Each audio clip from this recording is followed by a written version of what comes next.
Hello and welcome to CA Technologies No Barriers Live series. I'm Katie Minogue and I'll be here every month with subject matter experts from across our company, giving you the opportunity to ask questions live from our thought leaders. So for those of you who may not know, today is CX Day, which is a day founded by the Customer Experience Professionals Association to recognize the importance of customer experience. So for our inaugural No Barriers Live, we couldn't think of anyone better to have than Dayton Semerjian, who is our General Manager of Global Customer Success here at CA Technologies. And Dayton has over 20 years of building and transforming businesses with superb customer experience. So welcome, Dayton. Thank you. It's a pleasure to be here. I appreciate it. Great. So we'll get started, but we want to hear from you. So please feel free to leave any questions for Dayton in the comments section. All right. So first off, please. Why does CA use NPS to measure customer experience? Why not simply use CSAT or customer satisfaction? It's a great question. Both metrics are good, but NPS is really the dominant metric when we're trying to actually measure customer loyalty. We're asking customers whether or not they're willing to recommend us to a business professional or a colleague, which is them putting their name on the line, them putting themselves out there. That's a much higher bar than it is, are you satisfied with a particular transaction? A couple other things about NPS that we really appreciate are it's not just a survey, it's not just a score, but it's actually an entire loyalty management system. So as we do our CX transformation, that's particularly important to us because we're trying to build loyalty with our customers. CSAT's a great metric for a specific interaction. We use that in support as an example, but it doesn't actually tell us. It tells us what the interaction was like. It doesn't tell us about customer loyalty. The other thing with NPS that we like is it's a proven metric. There's been a decade of research behind it that shows that organizations that use it, that drive it up, have higher levels of growth, higher levels of profitability, higher levels of shareholder value, and of course they must have very happy customers, and so that's why we use NPS. Great. So does anyone at CA look at our customers' NPS feedback?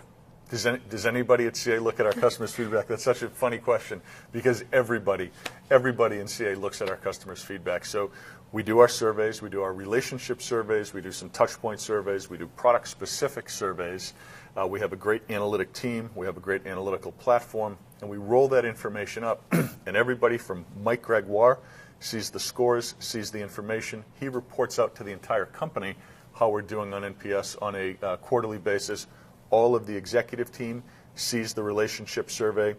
The folks reporting into the executive team see that survey. They see product-specific breakouts.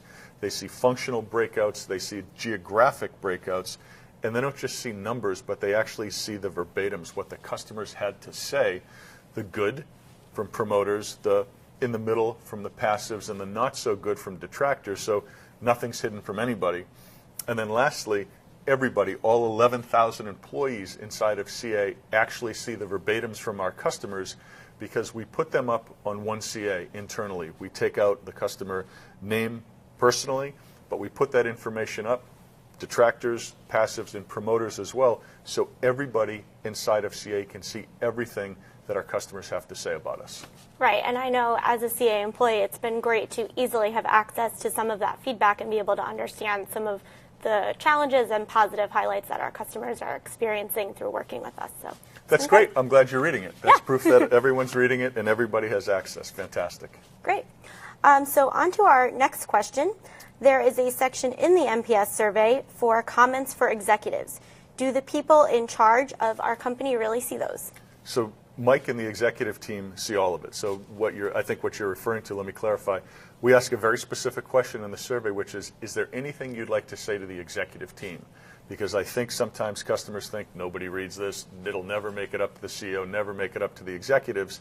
So we have that specific question that we ask, and what we do is we build, they're called verbatim books. What are the quotes, the exact quotes, nothing changed, the exact quotes that came from customers. We roll it up to Mike, we roll it up to the executive team, we break it out by theme, by product, by function, by geography again, and we've also actually built a dashboard so they can go online and they can look and see exactly what customers are trying to say exactly to the management team, which is very powerful, and for our customers out there, it is a very, very direct link through all the layers right to the top, which is one of the things that our customers want. Great. So what are some changes that CA has made as a result of feedback that we've received from our customers? Wow, how much time do we have? We've been at this for about 4 years. We've made a tremendous amount of change. So in the development organization, product development as an example, big focus on product quality, which has been going up incredibly over the last few years. A big focus on new functionality, building products that matter. We've actually done over $1 billion in acquisitions because of some of the things that have come back from our customers and them telling us what they'd like to have. In the support organization, which rolls into me and Paul Prinsati, we've used the customer data to do a massive customer experience transformation. So all of the customer-facing metrics have dramatically improved. The mean time to resolution has gone down by 60%. We're fixing problems faster. Our day one close ratio is up by like 40%. We've opened up new channels, mobile applications, self-service, so a ton has been done there. But it kind of continues to go on through the organization. Sales, closing the loop with customers and focusing on building strategic relationships. The IT organization, our GIS organization, because of feedback, has deployed tens of millions of dollars in new customer-facing applications to make the customer experience, digital experience with CA significantly better.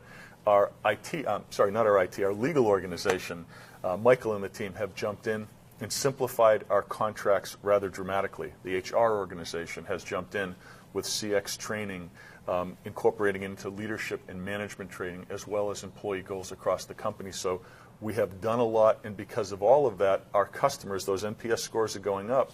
And what that tells us is our customers are feeling and experiencing a different CA. The number of promoters that we have has gone up significantly. The number of those who feel they have a strategic partnership with us has gone up significantly. And all of that investment and all of that engagement from our 11,000 employees is having an impact on our customers. Yeah, I mean, I definitely think it makes sense for everybody within the organization to just keep our customers at the center of everything we do, because it creates a better experience for the customers and for us as employees. Absolutely, absolutely. We all want to be delighting customers. We all want to be serving customers, and it's nice to have the feedback loop from our customers that actually lets us know we're on the right track, we're making progress, and they're feeling it, and as I said, they're telling us. Great. So the next question we've got is, there is a new NPS question related to removing barriers, and some may not know what that means. Can you explain that for us? Well, for this audience, the No Barriers audience, I hope they know, but let's take a swing at it. Our mission at CA is to eliminate the barriers between ideas and outcomes. That's the purpose of what 11,000 of us show up, you and me included, show up every day and we work on doing. And the question is, how do we know if we're making an impact? And so because we listen to our customers, because we're obsessive about getting feedback, good feedback, and acting on that feedback, we ask our customers and have just started to ask our customers, how would you evaluate our ability to eliminate the barriers between ideas and outcomes, and are we having an impact? There was an original target that was set. We got the first wave of information back last quarter. It came in above the target, which is great. Over time, we're going to measure and manage our progress to see if it goes up, and if it does, why does it go up, and what are the things that our customers want most. But that is an important metric to help us understand basically, are we, all 11,000 of us, living into that mission? Great. So our next question is, what considerations go into delivering successful customer experiences? Wow. A great customer experience is simply defined as the sum of all the interactions that somebody has with all of the different touch points in an organization, whether they're physical or digital. And so when you think about what goes into a great customer experience, let's start with how is it measured? How do all of us think about it on a personal level? And there are three real dimensions that are measured in there or thought of in there. It's effectiveness, ease, and emotion. And effectiveness is, did I get the value that I was promised? Ease, did I get it with ease? And emotion at the highest level, kind of like Maslow's hierarchy, at the highest level up there, did I have a positive emotional experience? A quick story to kind of bring that theory to life. I stayed in the Hyatt in Islandia, New York last week, down at one of the CA locations. And so it's just a room, check into the room. Was I able to sleep there for the evening without incident? Yes. So check the box. It was effective. Was I able to check in without incident? Sure. There was no line. I checked in. It probably took me no more than 2 minutes. I got my keys, boom, boom, my Wi-Fi code, off to the races, up to the room.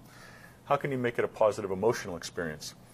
When I walked into the room, and I hadn't been there for 6 months or so, I walked into the room, and it's got a brown carpet, and it's kind of a brown setup in there. There's a red carpet on the floor. Leading at the end of the red carpet is a bottle of wine, a glass, and a note from the manager. And it said, "Welcome back to the Hyatt. We'd like to, you're our customer of the day. We are giving you our red carpet experience. If there's anything else you can do, please let us know. We want you to have a great experience." So with that, that was a moment of truth in the vernacular of CX. That was a delightful moment, a surprise, and it left a deep emotional impression on me, to the point where I told 50 employees about it immediately afterwards. I tweeted it to over 500 followers the day after, and now here I am on Facebook Live with you telling everybody that's watching about the delightful experience I had at the Hyatt because it clicked those boxes: effectiveness, ease, and most importantly, was it a positive emotional experience? Yeah, that's a really great story because I feel like it's something everybody can identify with. Everybody has checked into a hotel at some point. Sure. And so it's really able to kind of bring home what we're trying to do here with customer experience on CX Day. Absolutely. Absolutely. So we have one question that was submitted from our live stream. Okay. So how have customer success organizations evolved to respond to the needs of SaaS subscription businesses? So that's a great question. So question around the customer success organization and the SaaS subscription model. The SaaS subscription model, the whole thing is based upon making sure that customers get value immediately and that they continue to get value. And so CA has been in a subscription model for many, many years with on-premise software, with moving to pure software as a service in a cloud-based framework, and the economic model, which tends to have thinner margins. That whole model is made or broken on customer loyalty.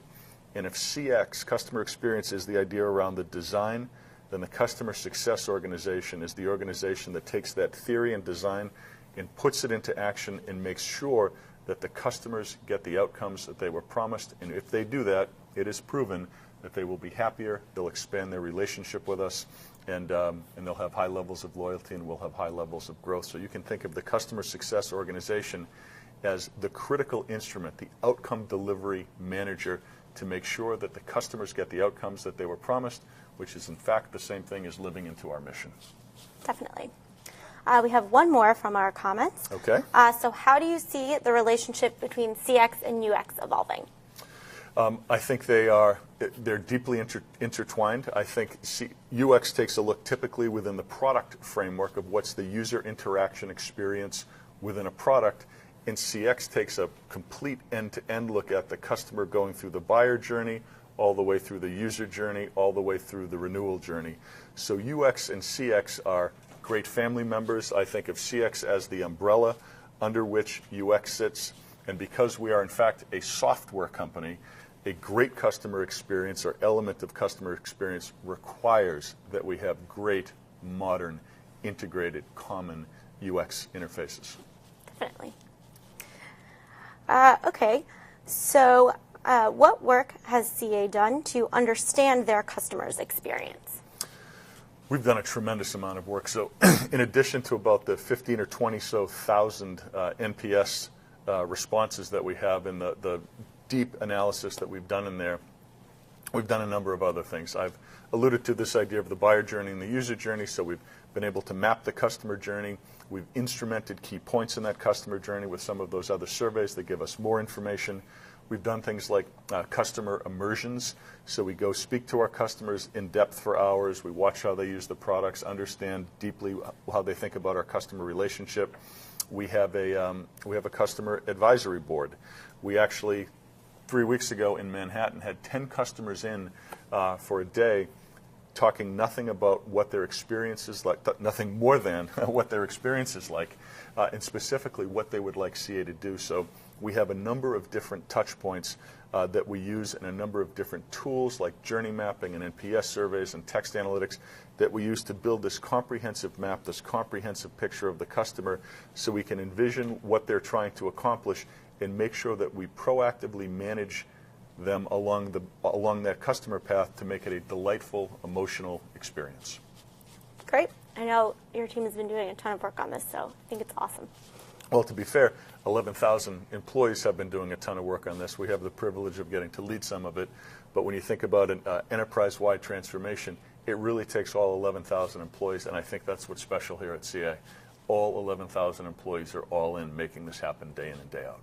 Absolutely. So just to continue on that employee piece, Sure. So we understand that happy employees are the key to creating happy customers. Yeah. So what is CA doing to make sure that CA is a great place to work and that its employees are enthusiastic about helping our customers? That's such a great question. So I think I just want to grab it. Happy, inspired employees, we call that the employee experience. Inspired to deliver a great customer experience is actually how the whole model, in fact, works. So what are we doing to make CA a great place to work and engage and inspire our employees? And inspiration is really what the goal is. Before I talk about new things, I was reminded at a barbecue last week, an employee appreciation barbecue of all things last week. I ran into a new employee who came up to me, sought me out and came up to me to tell me how happy she was to be working at CA. And when I asked why, because I've been here for 12 years and some of these things that are exciting for people I might take for granted, she talked about the benefits, she talked about bonus, she talked about equity, she talked about healthcare, she talked about all the basic things that I think are kind of table stakes. But then she went on to identify some things like she liked working for an organization where the morale was high. She liked working for an organization that had a social conscience. She liked the fact that there was a $5,000 corporate matching program, corporate gift program. She liked the idea that you could have 5 days off a year to volunteer for the social cause of your choice. She looked at the training and development and saw a huge number of assets online, the corporate education team, as well as some of the leadership development programs, one that Mike Gregoire just announced actually, I think, a day or two ago, encouraging all employees to sign up for it. So she liked all of the things around personal development in there. And in addition, she liked the family orientation. All of the benefits that accrue to families, whether it has to do with family leave, whether it has to do with some areas in child care, but she looked at the entire package, the entire program, and thought, wow, this place is absolutely amazing. So those are things that we've had here for years and years. There's nothing new in there. So for folks like myself, again, I might take that for granted. Some new things that are going on, when we think about it, you take a look around at CA and look at the real estate investments that are being made. Those are actually being made to make the employee experience better. The development's going through an agile transformation, so we're creating big open spaces for collaboration and for design thinking. There's additional development that's going on within our own organization around high-performance coaching and making middle managers great managers that help accelerate people's careers by giving them great coaching, as well as kind of the growth mindset, building agility and resiliency. And I think some of the other big things that are new and exciting specifically this month, October, is there's the CEO CEO No Barriers Award. Mike gave out that award to an individual, I think in the fourth quarter. This quarter, it's the first one that a team award is being given out. Everybody knows internally it's crowdsourced. I hope everybody's voting for their favorite team in there. But those things are real. Those things are exciting. In addition to the regular rewards and recognition programs that we have going on. So there's a lot of things happening, and the last thing, and perhaps the most empowering of them all, is the idea of a CX huddle, customer experience huddle. These are small groups of people getting together on a bi-weekly basis to evaluate either a customer experience issue or maybe an employee experience issue that they have identified and that they want to work on and resolve at the local level and deal with it at the local level. And there's nothing more exciting than being empowered to solve problems and make CA a great place to work. So those are just a couple of things that are going on right now. Yeah, and I definitely take advantage of some of those myself. So it's great to hear you talk about some of them. Good. Okay, so we have one final question. All right. So CX 2020 is a big initiative. What is the history behind it? So I'll be brief with this one. So we're on We're in the 5th year of a CX transformation program. We've been making fantastic progress. We have much further to go. After about 3 years, we stepped back, 3.5 years, we stepped back and said, great progress is made. We've learned so much. How do we take it to the next level? How do we frame it in a way that it arcs up the next 3 years for us, literally out to 2020? And the very simple idea is that CX 2020 is an integrated program around culture, code, and CX. Culture being how we build a purpose-driven organization with inspired employees, code around how we build high-quality products that solve modern business problems, and CX, how we take those products, wrap them in a purposely delightful and caring customer experience to win loyalty from our customers.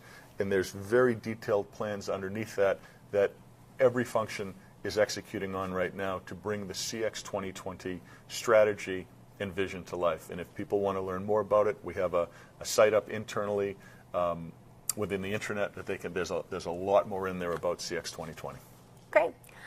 Thank you for joining us. Do you have anything you would like to say to our audience today? The last thing that I want to say is for the CA management team, my management team, the executive team, and employees out there, thank you very much. Customer experience transformations don't happen without purpose-driven people that have passion around the customers, that care deeply about the customer, that are willing to invest in the customer. And in a big, globally distributed company like CA, it takes 11,000 people caring about this and acting on this every day, and that's what our CA employees are doing. They're thinking about it, they're caring about our customers, and they're acting on it every day. So I just want to say thank you so much. Great.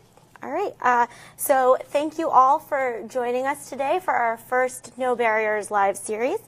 If you have a No Barriers moment that you would like to share with us, please do so using the hashtag No Barriers. And keep an eye out for our next session coming next month from CA World.